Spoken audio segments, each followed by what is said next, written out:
It's Hunter here. I'm just going to do a quick little update on my tanks before I do a water change.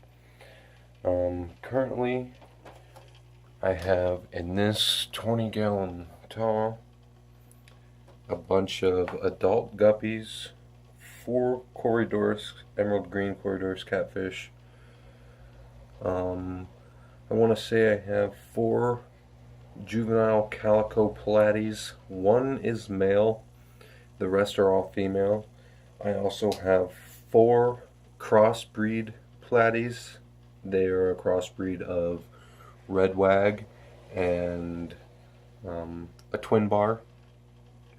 The platies I got from a buddy who lives maybe half-hour away. He's a good guy. He's got a lot of swords and everything. Doesn't make YouTube videos. Maybe I can get him into that, but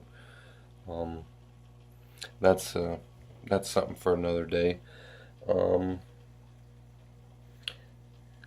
Currently in this tank, it's a 20 tall Planted Aquarium. All live plants, driftwood, sand.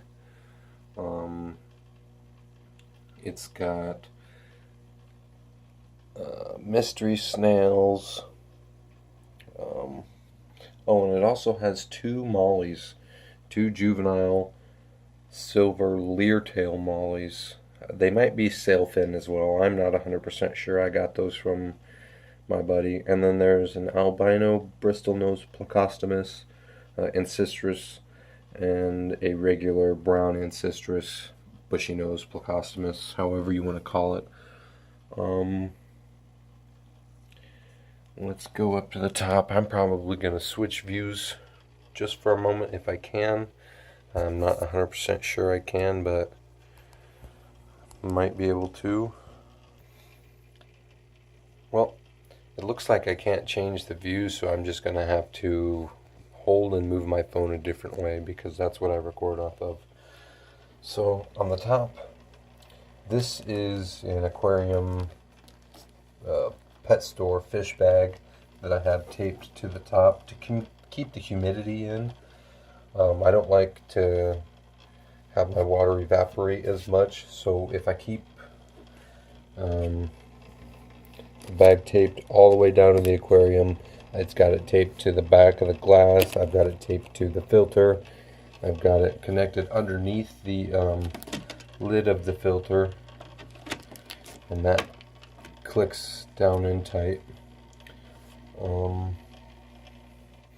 Let's do another view. A side view of the aquarium. Everything in the aquarium was either given to me or purchased for very cheap. I'm currently unemployed, so I cannot afford to buy everything that a normal hobbyist or Planet Aquarium enthusiast would do. There's probably, I want to say, 14 adult female guppies, and then I have 2 adult male guppies and this little juvenile you see right there in the front. See, in the aquarium I have some Brazilian pennywort, just a little piece of it. I have moneywort, some type of cryptwindidia. Let's see, I also have some, I'm going to say this is Stargin repens. I have some Java fern or Amazon sword somewhere in here. There's a bulbitis or bulbaris, I can't remember what it's called. I think it's called a bulbaris, or maybe it is a bulbitis, I'm not sure. And then I have this plant right here that I have no clue what it is. I think it's, I want to say it's a Rotala indica. I think that's what I purchased it as, but I'm not 100% sure. I will do a quick top view of the aquarium just so you can see what all is going into it. covered in duckweed. Duckweed is the herpes of the aquarium plant. It is extremely hard to get rid of. I've even had to make a little feeder ring because the duckweed has gotten so out of control that I can't keep the top of the tank clean.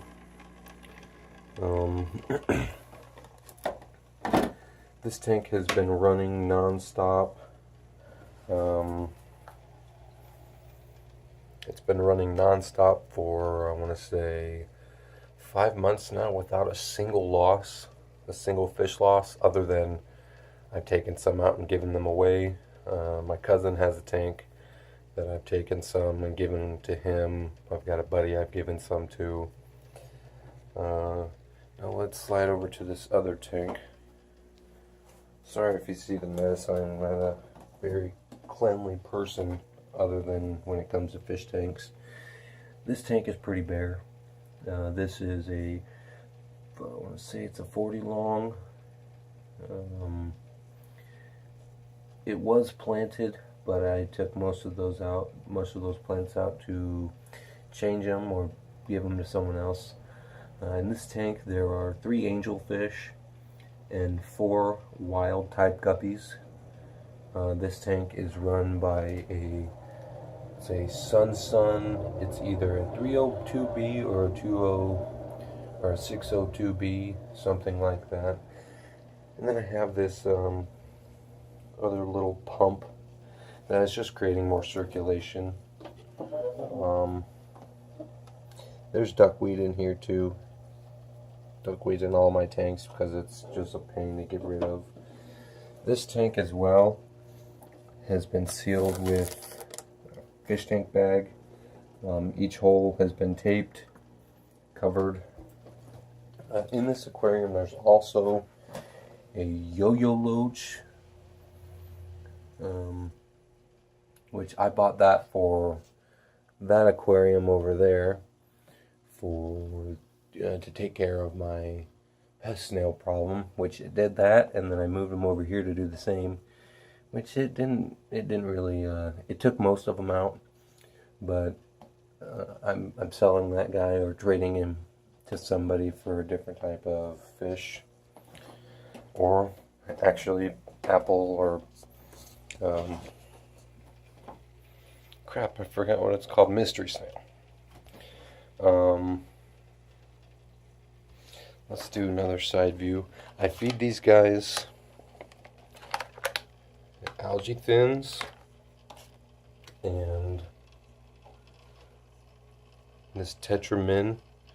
This Tetramin, actually, my local pet store, Paws and Claws, they told me that they will refill the fish food for half off purchase price. And I'm not sure if you can see that, but half off purchase price, I paid $3.99 for this. It's only a 1 ounce container, but this is going to last me maybe a month, 2 months, if that, because I try to feed quite a bit because I have quite a bit of fry in this tank and quite a bit of fish, so I try to take care of feeding them as much as I can without having to change the water a whole lot. I used to feed them Wardley Tropical, Total Tropical Gourmet Flake Blend, this stuff, but I ran out. This lasted me, actually. This is a 2.5 ounce container. This actually lasted me since July of last year, maybe even the year before, I'm not sure, but I did take a few months break in between having fish, so there was a time that I didn't have anything to feed. So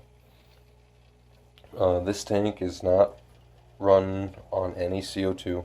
It used to, but I'm unemployed, so I can't afford to always stock up on the not the filter cartridges, the CO2 cartridges, so I had to stop doing that, which it runs CO2 for about 2 months. I dose with this API leaf zone twice a month, not twice a month, twice a week, just so I can get new plant growth. This LOD Inaccurus, if I pull it, grab it by the end and pull it straight up, it'll probably be about this high from the bottom of the tank.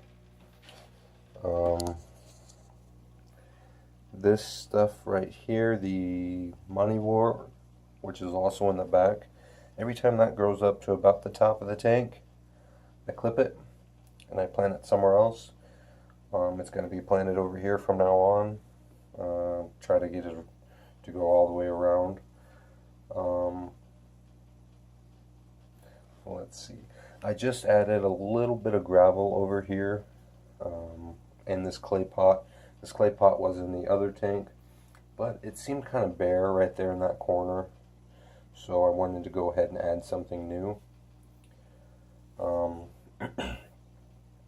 As soon as I can afford some name brand, some higher quality fish like the Dumbo ears, the kois, just purebred strain guppies. I'll be setting up other tanks, little breeder tanks that are clear bottom. They might be planted, I don't know. I'm probably just going to do an empty bottom aquarium so it's easier to clean. I'll probably have a male and 2 females, and then have separate tanks to raise male and female babies separate, so I have virgin females so I can start doing different breeding projects, crosses and everything like that. Speaking of crosses, out of the platies that I have in this aquarium, I have 1 male platy, and that is one of these calico platies that you see, juvenile. But one of my red wag platies, red wag twin bar platies, is pregnant, and you can see eyes in it. So the only way that it gotten pregnant is from the only male calico platy that I have. So that's going to be an interesting calico platy with the twin bar red wag, and it'd be nice if I can get the like the calico body but with a twin bar tail, and those would be pretty neat. This video is getting pretty long, so I'm probably going to end it here. This is a new way that I've tried recording. I've never had it on my face like this. So let me know what you guys think. Let me know what you think about my tank. If you guys have any tips, anything that you can critique me on, I just do this for fun. I don't do this to make any sort of money, anything like that. So any kind of tips you guys want to give me to help me out, I will gladly accept any and all advice, tips, because how are we going to learn if other people don't help you out or learn on your own? Thanks for watching, and you guys have a good day. Don't forget to hit the subscribe button and the notification button for more updates.